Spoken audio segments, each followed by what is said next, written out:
श्री कनकभवन सरकार की जय हो, अयोध्या धाम की जय हो, रामलला सरकार की। उसे भी कहीं जाना था, तो इस तरह के सरकार ने जब सबको समझाया, समझाने के बाद तब तक घंटी, पुराने जमाने में घंटी बजा करती थी रेलगाड़ी आती। तो जब घंटी बजी तो सभी कोई वहां से उठे, जो स्टेशन मास्टर थे स्वामी जी को गाड़ी में बैठाते हैं, और जैसे ही रेलगाड़ी के में जैसे सीट पर स्वामी जी विराजे तो सब लोग अगल बगल के खड़े हुए। स्वामी जी ने सबसे कहा भैया आप लोग बैठो अपने अपने स्थान में, लेकिन वो अपने रेलगाड़ियों की सीट में ना बैठ करके सरकार जहां विराजे थे उसी के पास नीचे जमीन में बैठ गए। स्वामी जी का दर्शन कर रहा था मुसलमान, उसने उपदेश भी सुने थे, तो वह भी दूर बैठा हुआ है, मैंने अपनी सीट में दर्शन कर रहा था और स्वामी जी को बार बार निहार रहा था। तो स्वामी जी ने उसको देख लिया, और स्वामी जी तो चूंकि अंतर्यामी हैं तो सबके हृदय की बात जानते, तो स्वामी जी ने स्वयं उस मुसलमान को बुलाया अपने पास बुला करके और अपने पास में ही बैठा दिया। कहा बगल में बैठ जाइए, लेकिन वो बैठा नहीं, नीचे बैठ गया। अब इसके बाद स्वामी जी से वो जो मुसलमान है कहता है सरकार, यद्यपि मैं जात का मुसलमान हूं, लेकिन आपकी श्री मुख की वाणी के द्वारा जब मैंने सुना, जो भी मैंने सत्संग प्राप्त किया, तो मेरे मन में भी एक इच्छा हुई कि मैं आपसे कुछ अर्ज करूं, है ना। तो उसने कहा कि स्वामी जी कि आप मुझे माने बुलाती, अपने भाषा में बोला कि माने क्षमा करिए, मैं आपसे कुछ पूछना चाहता हूं। तो कहा उस मुसलमान ने कि जब आप प्रतीक्षालय में बैठे थे, मान स्टेशन में, तभी आपका मैं दर्शन करके मुझे ये मेरा हृदय ने अनुभव किया कि आप कोई गुलाबती और किसी मालिक के अंदाज के गरीब निवाज, माने उस मालिक के आप गरीब निवाज हैं, माने मान्यता वाले, जो मजहब की सांकड़ी दीवारों को तोड़ चुके, मजहब की माने अपने धर्म की जो गृहस्थ धर्म है उन दीवारों को तोड़ करके और आप बाहर आ गए हैं। हुजूर आप में बुनियादी इंसानियत से जुदा नूर का नजारा नजर आता है, माने संसार को छोड़ करके जो परमात्मा का जो प्रेम है वो मुझे दिखाई देता है। तभी आप यहाँ कर आप मन इधर आए। और उसने उदाहरण दिया कि जैसे हमारे मजहब के रस्ताम थे, रहीम थे, खुसरो मियाँ थे, है ना, ये सब के सब है, इन्होंने खुदा से बंदगी करके उन्हें प्राप्त किया। तो कहने लगे कि आपके पास तो केवल एक गुजारिश लेकर के आया, तो मुझे दुआ दीजिए, दुआ दीजिए। क्या दुआ दीजिए? कि खुदा मिले जिसकी एक आया, माने आप उस खुदा पाक से मेरी मोहब्बत करा दीजिए, माने उस खुदा से मेरी मोहब्बत करा दीजिए, बस यही मांगता हूं। श्री गुरुदेव कहने लगे भैया आप तो महान हैं, जो मुझ जैसे दीनहीन को भी परम सम्मान दिया, है ना।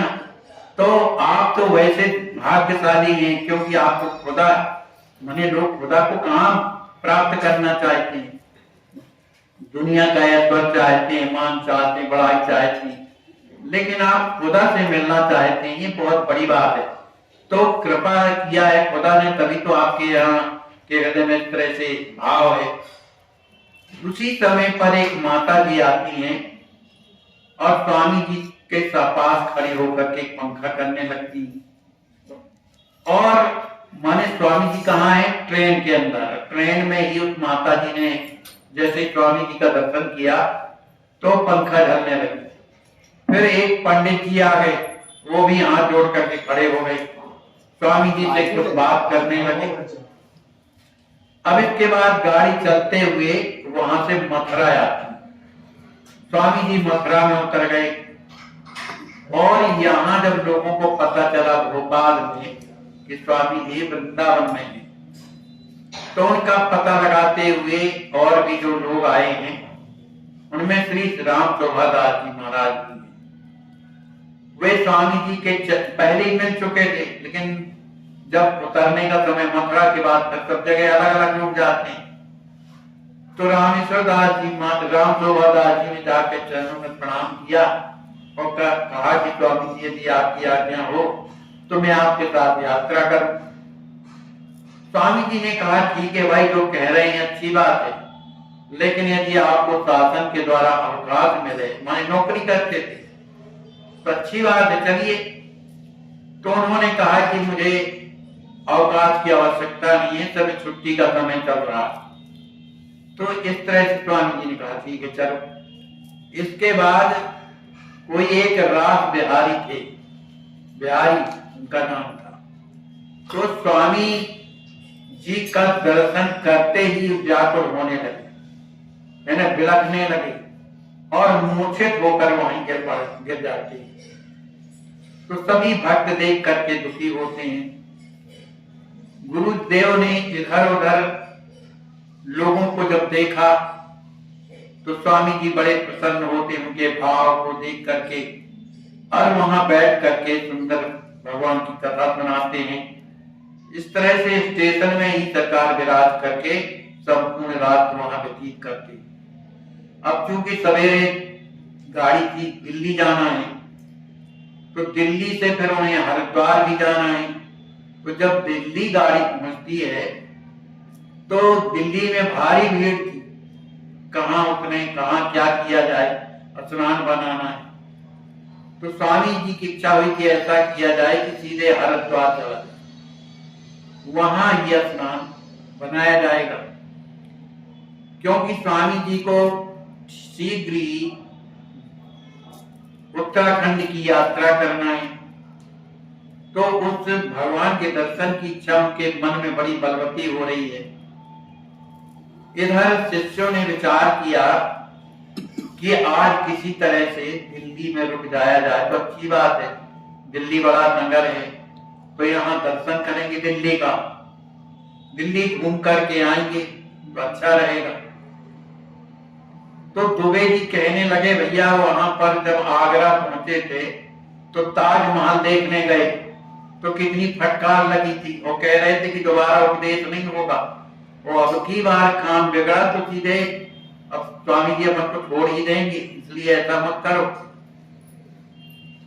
तो उन्होंने, राम जी ने कहा कि भाई ये बात हम स्वामी जी से न कहेंगे, ये राम शोभादास जी के द्वारा कहवाएंगे, क्योंकि अभी अभी जुड़े, इनको क्या मालूम क्या कहता, इन्हीं के माध्यम से जाएंगे। इतने में सुबह का समय था, 4 बजा था।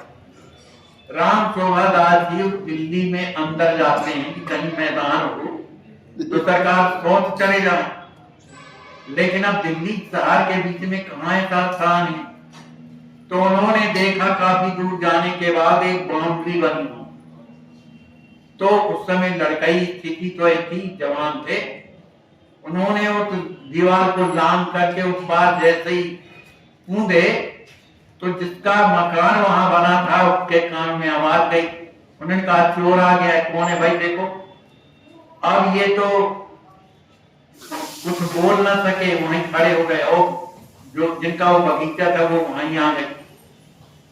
तो उन्होंने कहा भाई कौन हो, इधर कैसे आए हो।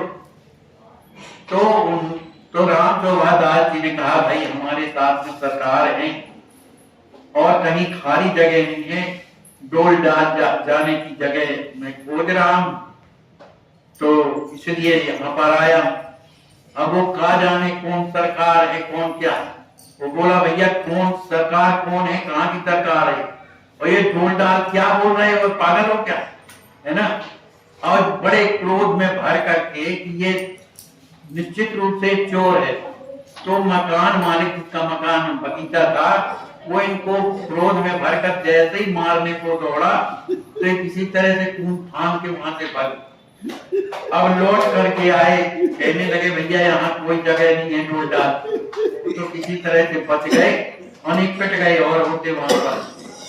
अब इसके बाद दुबे जी ने कहा कि ऐसा करो, स्टेशन में भी तो प्रतीक्षालय होते हैं, तो प्रतीक्षालय में सरकार को विराजमान कर दें, और कहीं ना कहीं जोड़दार भी बने रहते हैं स्टेशनों में, तो किसी तरह से सरकार वहां का जो सफाई किया खुदाई हाथों से, और सरकार को वहां ले जा करके सब सोच करवाते हैं और नहला धुला करके और अपने आसन में वहां बैठा देते हैं। इधर स्वामी जी महाराज अपना नित्य नियम वहां भी करते हैं। फिर इसके बाद राम जी की सेवा में थे। अब सोचने लगे कि स्वामी जी कहेंगे जल्दी चलो हरिद्वार के लिए, तब तक राम जी वहीं पर सेवा कर रहे थे, कुछ ना कुछ चीजें दे रहे थे। कहने लगे सरकार अगर आपकी आज्ञा हो तो सबकी इच्छा है कि दिल्ली शहर घुमाए, अभी समय है गाड़ी आने। स्वामी जी कहते हैं कि भैया जो गुरुदेव बताते हैं वो पथ बताया करते हैं, और तुम लोग जानबूझ करके कुपथ में जा रहे हो। काम क्रोध जिससे मद लोग उत्पन्न होते हैं वो काम करने के लिए जा रहे हो। आज तुम दिल्ली में जाके क्या करोगे? वहां ईंटा पत्थर ही तो तुम्हें मिलेगा बिल्डिंगों में, और क्या मिलेगा, है ना? अरे थोड़ा सोचो विचारो तो, ये सब क्या कर रहे हो? ये इसमें मोह लोभ ही तो बढ़ता है, पाप ही बढ़ता है। इस तरह से सरकार ने उपदेश दिया तो बेचारे रुक गए। थोड़ी देर के बाद ट्रेन आती है, स्वामी जी उसमें पधारते हैं और हरिद्वार प्रस्थान करते हैं। जब हरिद्वार गाड़ी पहुंचती है तब गाड़ी से उतरते हैं। उतरने के बाद सुंदर एक रामानंद आश्रम है, तो रामानंद आश्रम में जाकर के ठहरते हैं।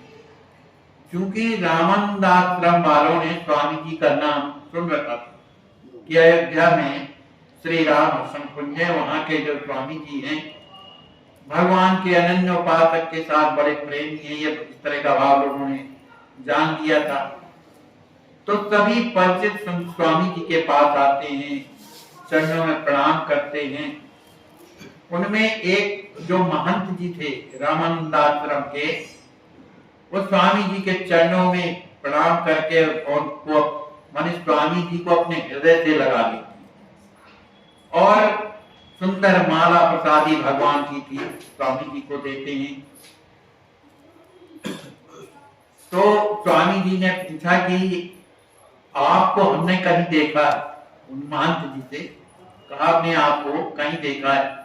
कहा हम कई बार आपकी पौड़ी गए हैं दर्शन करने के लिए, समैया तो वहां गए थे, वही स्थिति में हमने आपको देखा था उस समय पर, तो इसी के कारण हम आपको पहचानते हैं।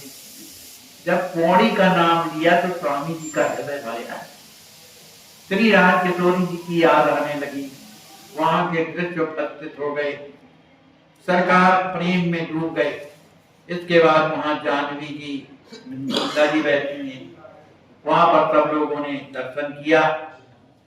दर्शन करने के बाद पुनः अपने आश्रम में आ जाते हैं, क्योंकि सुबह दर्शन मन स्नान कर लिया था। फिर सवेरा जब होता है तब स्वामी जी फिर गंगा में स्नान करने जाते हैं। फिर अपने आश्रम में आकर के सुंदर भगवान की सेवा पूजा करते हैं, मंत्र जाप करते हैं। उस दिन एकादशी, तो एकादशी के दिन महंत जी ने सुंदर फलहार में हलवा बनाया, किसी चीज का बनाया होगा, फल वाला, तो सब लोगों ने हलवा पाया। फिर दूसरे दिन फिर स्वामी जी ने गंगा जी में स्नान किया।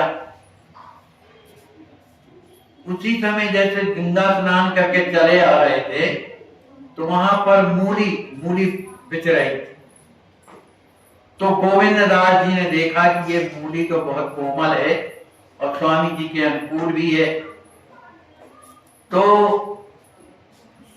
राम शोभा दास जी से कहा कि आप मूली ले आओ। तो जैसे ही जाने लगे तो स्वामी जी मौन थे, लेकिन इशारा में कहा 1 रुपया की लाल, मैंने 1 रुपया। अब जब उधर जाते हैं तो वो मूढ़ी वाला कहता है 1 रुपए की नहीं मिलेगी, 2 रुपए की मिलेगी, 2 रुपए की 1 मूढ़ी मिलेगी। तो बेचारे लौट करके आए, स्वामी से बताए, वो 2 रुपए में 2 पैसे में 1 मूढ़ी देता है। तो फिर दौड़ते जब आए तो स्वामी जी ने इशारा किया 2, माने 2 मूढ़ी ले आओ और 2 रुपया दे के आओ। अब फिर से जाते हैं, कहते हैं भैया 2 पैसे की 2 मूढ़ी दे दो। कहा नहीं, ना मिलेगी।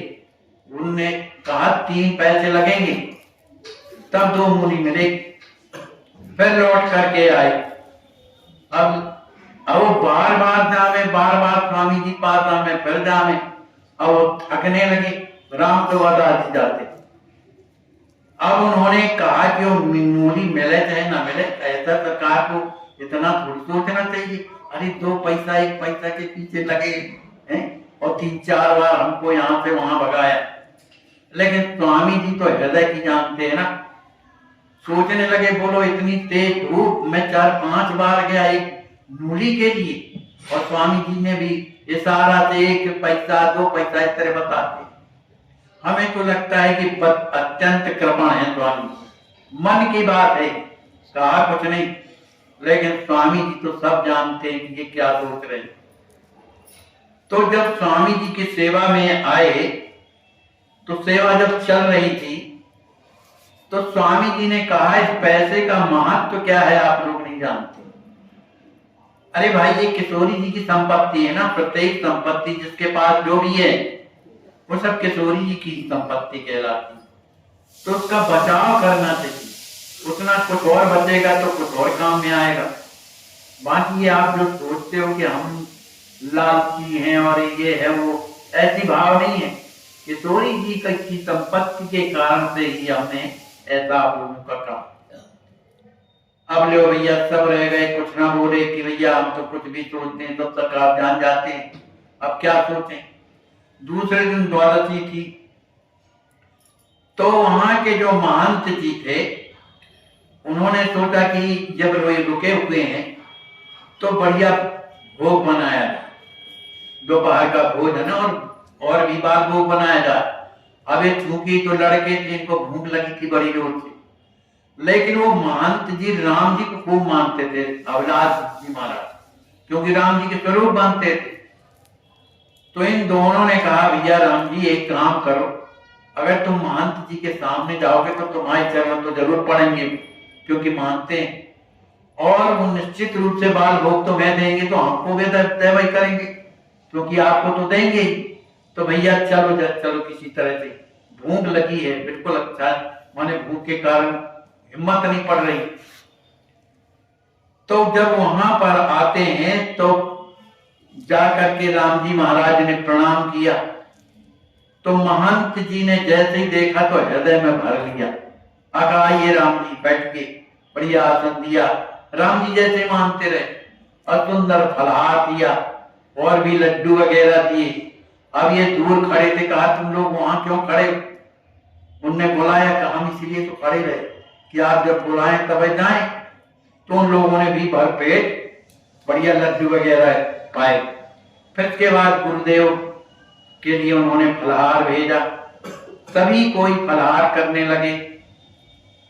अब स्वामी जी ने सुनाया कि देखो, कभी भी साधुओं के साथ में चलो तो साधुओं की ही रहनी में रहना चाहिए, है ना। और किस तरह से रहना चाहिए, जैसे कमल जल के बीच में रह करके भी वो जल से अलग रहता है, इसी तरह से अपने संतों के बीच में, गुरुजनों के बीच में रह करके इस माया जाल से अलग रहना चाहिए। अब स्वामी जी तो समझ गए कि लोग कहाँ कहाँ हुआ है, इसलिए इतना ही उपदेश किया। साधु की वृत्ति रहने से जीवन बढ़िया बनता है ना। लोग कीर्ति, कामनी और लोभ के कारण जो ये जीवन भजन करने के लिए मिला है, उस भजन को न करके केवल इसी में संसार के व्यवहार में लगाए रहते हैं। ये कितनी विडंबना है, लोगों को समझ में नहीं आता।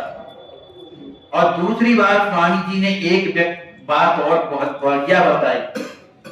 कहा जो व्यक्ति शंकालु होता है, शंका करने वाला, वो जल्दी विश्वास नहीं करता, क्योंकि शंका करने वाले का जो बुद्धि होती है उस शंका से ग्रस्त होने के कारण जो नई चीज है उस पर भी वो शंका करने लगता है। इसलिए उसका जीवन आगे चल करके कर संदेह स्वरूप नसावे, वो अपने स्वरूप को नष्ट कर देता है उस शंका के कारण। भले वो स्थिति हो या ना हो, पर उस शंका में फिट करता रहता है, इसलिए उसका जीवन आगे चल के नष्ट हो जाता है। इसलिए संदेह को त्याग करके किसी का अपराध और या कुछ भी उस पर विचार न करे, उससे अपने जीवन की हानि होती है। स्वामी जी कहते हैं लोग स्वाद के कारण भोजन करते हैं कि ये भोजन बढ़िया है, इसमें ये नमक कम है, ये है वो है। तो इस तरह के जो भोजन करने वाले जो लोग हैं, ऐसे लोग संसार से दूर नहीं हो पाते और संसार के ही बंधन में जकड़े रहते हैं। कहते हैं जिस तरह से अपने को कोई गाली देता है, दुर्वचन कहता है, तो हमको अच्छा लगता है क्या? बुरा लगता है ना। इसी तरह से दूसरों को भी वो वचन मत बोलो जो अपने को अच्छे न लगते हैं। इसलिए जो स्वादों के चक्कर में नहीं रहता, ज्यादा संसार के माया जाल में नहीं रहता, उसके जीवन का जो जीवन होता है भगवान से जुड़ा हुआ रहता है और वो निरोग ही रहता है। निरोग का मतलब संसारी वासनाएं उसके हृदय में नहीं होती। ये तो शरीर का प्रारब्ध है तो भोगना ही पड़ता है। कहते हैं कीमती जो वस्तुएं हैं, जो आभूषण है, वो धारण जब करता है तो जब दर्पण में अपना प्रतिबिंब देखता है तो अपने को सोचता है मैं बड़ा सुंदर हूं, बड़ा सुंदर हूं। और कभी भी अपने जीवन के चेहरे की कुछ स्थिति बिगड़ जाती है तो बड़ा दुखी होता है, क्योंकि उसको अपना रूप बड़ा प्रिय होता है। और कभी ऐसी स्थिति आ गई, बिगड़ जाता है तो बड़ा दुखी होता है। इसलिए शरीर को भगवान का एक दिया हुआ उपकार मान करके केवल भगवान के लिए ही लगाना चाहिए। जिस तरह प्रभु रखें उस तरह का रहना चाहिए, ऐसा जीवन सुखी में रहता है। इस तरह का दुर्लभ उपदेश सुन करके सभी साधु संत श्री स्वामी जी महाराज की जय हो, श्री स्वामी जी महाराज की जय हो, इस तरह से जयकारा करते हैं। सभी कोई स्वामी जी के चरणों को पकड़ करके उनके चरणों में लगी हुई जो धूल है उसको अपने सिर में चढ़ाते हैं। किसी तरह से रात्रि ऊंची स्थान में बिताया। फिर इसके बाद वहां से स्वामी जी ऋषिकेश जाते हैं। ऋषिकेश में जाकर के राम घाट आश्रम है, उसमें वहां पर एक माया कुंड है, वहां पर वो आश्रम था। वहां स्वामी जी रात में माने विश्राम करते हैं।